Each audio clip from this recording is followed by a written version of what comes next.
this is the difficulty with all of us when we're practicing awareness of awareness. And that the reason it feels harder than any other meditation sometimes is because what you are learning to recognize or tune into doesn't have any form. Therefore, it cannot be seen as an object.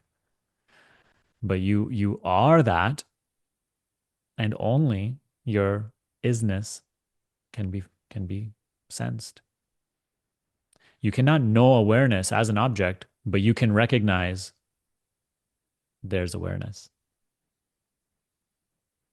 You cannot know awareness as an object, but you can notice that you are aware. That is awareness of awareness.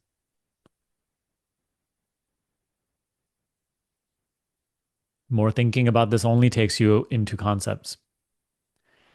All that is needed is just a repeated noticing that you are aware.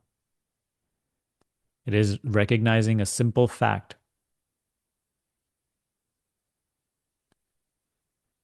You are here. You are aware.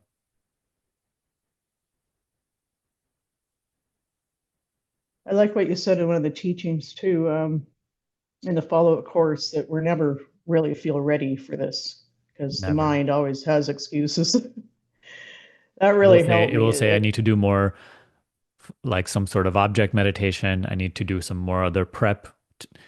There's no prep for this. If it has come into your experience, life has deemed you worthy and capable.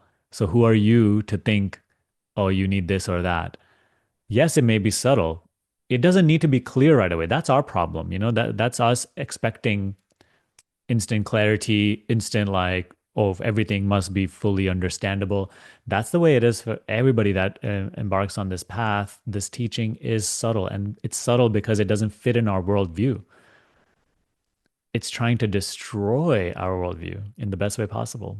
It's trying to reveal to us what is outside of our worldview. That's why it's subtle and it doesn't fully click right away. The path is practice. We just need to do the work.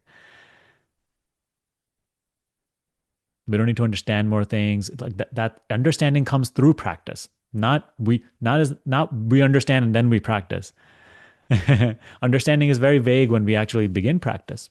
Understanding unravels through practice.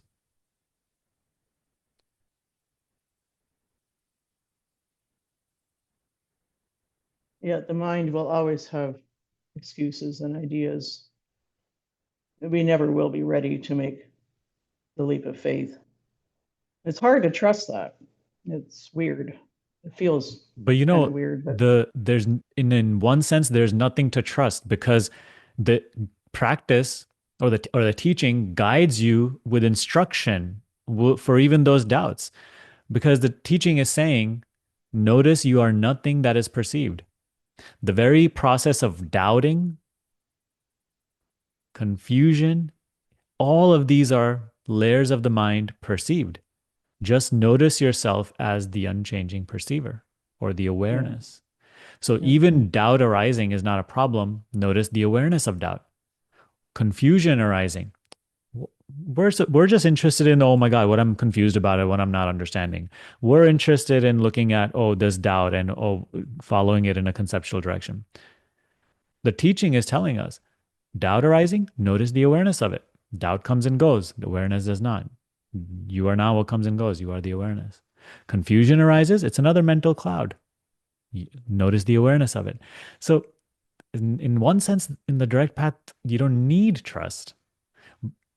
You're being constantly pointed to the awareness that is always here, that you always are, even prior to all of these mental layers.